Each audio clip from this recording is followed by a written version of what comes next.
Hi, this is Daryl Olson from the Jackson Fishing Team, and this week's fly is another terrestrial. It's a black ant. The black ant probably just as old as that grasshopper. You know, back in the 1800s,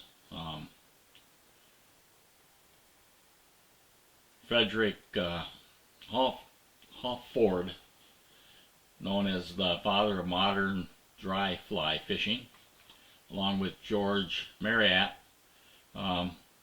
started working on dry flies, and one of the flies that they worked on was, let's say, the ant pattern along with that. And then Edward Hewitt in the early 1900s worked on ant patterns as well. He's in the United States, and that's only because ants are a very important food item for trout, especially when the season starts to close down and the mayflies and the caddis hatches slow down. So when we get like the hotter months, August and September, ants are, along with grasshoppers and things like that, are very, very good choice for the water. Now this is another traditional style ant pattern, but of course nowadays you see a lot of ant patterns that are tied with materials like foam or even foam cylinders on there. But again, like the grasshopper, the ant pattern should be an item in your dry fly box, and should be included in there on that. So why don't we go ahead and take a look at the ant pattern that I'm going to tie, and we'll see how simple it is. Maybe you struggle with certain things like dubbing and things like that. Maybe we can talk a bit about that. This is the black ant pattern that I'm going to tie. Basically just got two materials besides the hook and thread. It's got some black dubbing. I'm going to be using Beaver, and a black hackle feather in the middle there. So why don't we go ahead and get started, and I'll explain the other materials as I go along.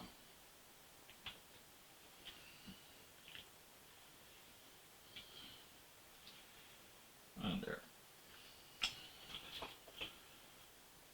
I'm going to use a classic dry fly hook in a size, actually I'm going to be tying it in a size 14.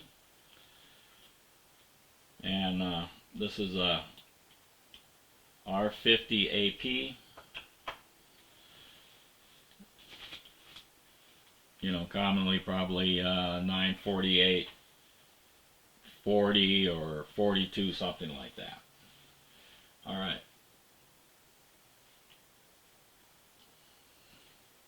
Let me go ahead and debarb my hook.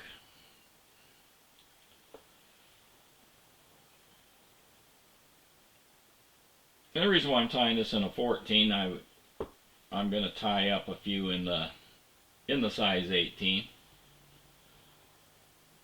a little bit smaller too.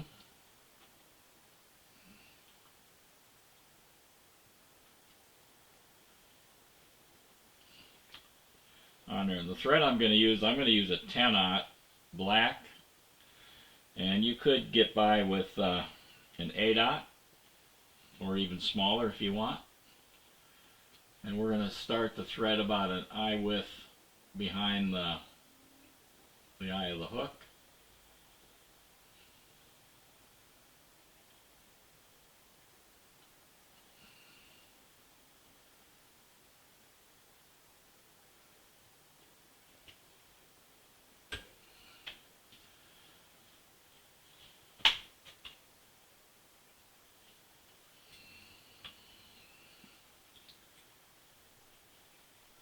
And we'll take it back to where the barb of the hook was.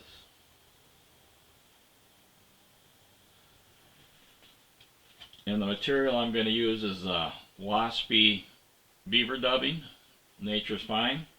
You could use super fine or whatever you want in there. And I'm going to put a little wax on here just to help tighten it up. I don't want to put a really buggy body.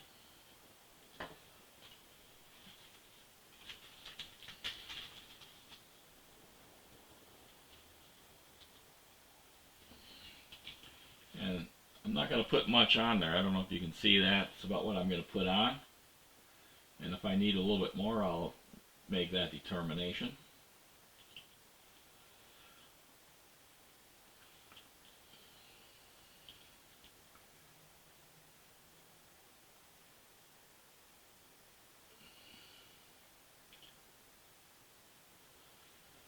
I just might put just a shade.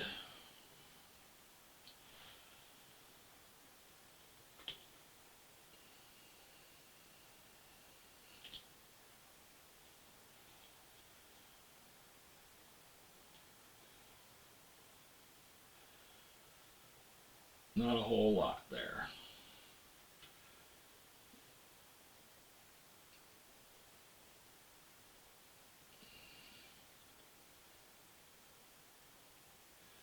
And I'm just going to bring it up to about this point and build up a ball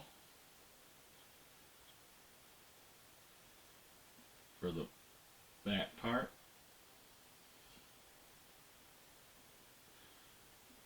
So now I'm just about where the hook point is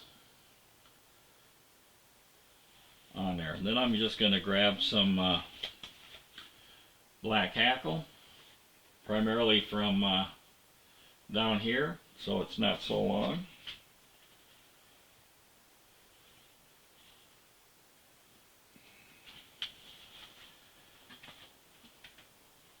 And then I'm going to clean off the fuzzy stuff down here.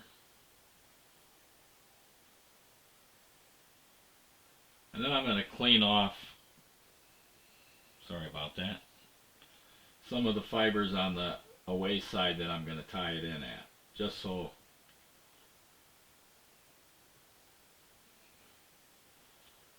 that I don't get any weird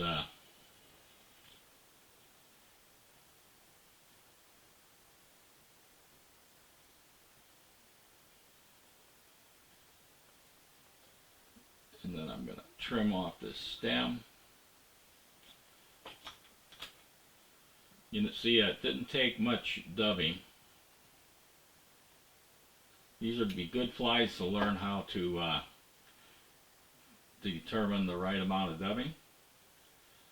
And then I'm going to go ahead and just give this, it's the instructions kind of say really sparse, but I'm going to give it 4 or 5 wraps.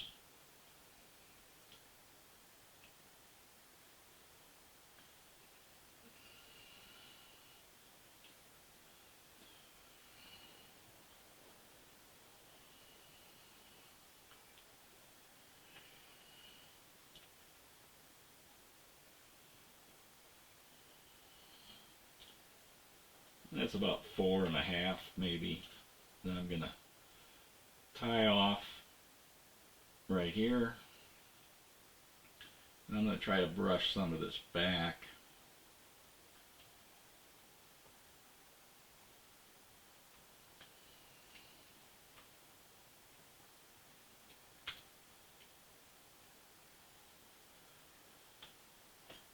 And trim this off.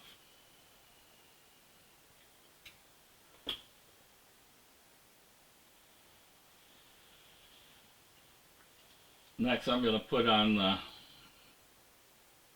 the thorax, little dubbing here. And you know, you think about an ant, normally when you're getting closer to the head here, it's not going to be as big as the back part. So you might not need that much dubbing. Again, not much there.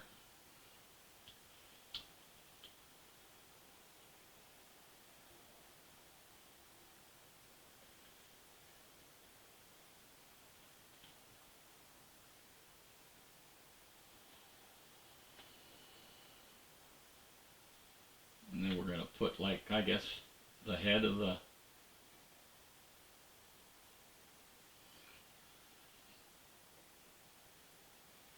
head of the fly. I'm just going to put a little bit more on there. It looks a little too small.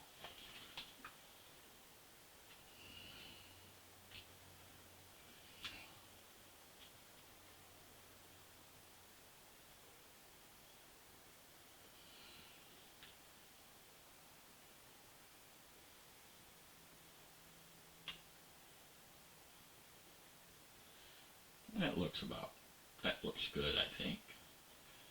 And we'll give it some wraps up here for the thread head.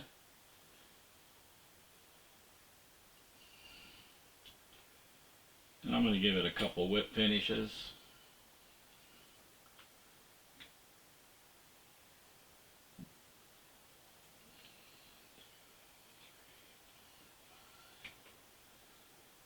And then on the second one, I'll apply a little head cement.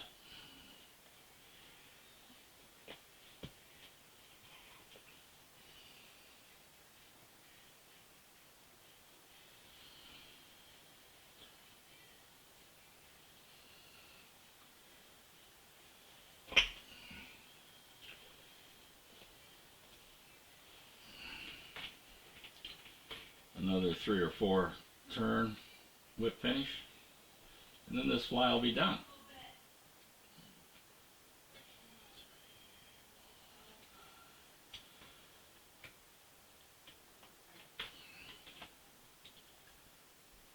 And trim off the thread.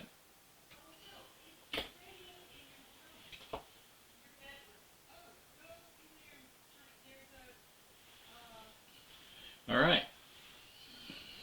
I don't know, I must bump this. But that's a simplified version of a black ant for the season. All right. Well, that's a simple version of the black ant, and hopefully you'll tie up a few of these, include them in your fly box for like late in the season. It's a good fly to have in there, and you know, they are small to look for. You know, some people might even put maybe an indicator, some white, maybe not the black, but you know, something that you can see that fly a little bit better when you've got it casted out there in the stream or in a trout pond. But anyway, hopefully you'll tie some of these up. They don't take long, and have fun with it. All right, Daryl Olson signing off, and we will see you on the water.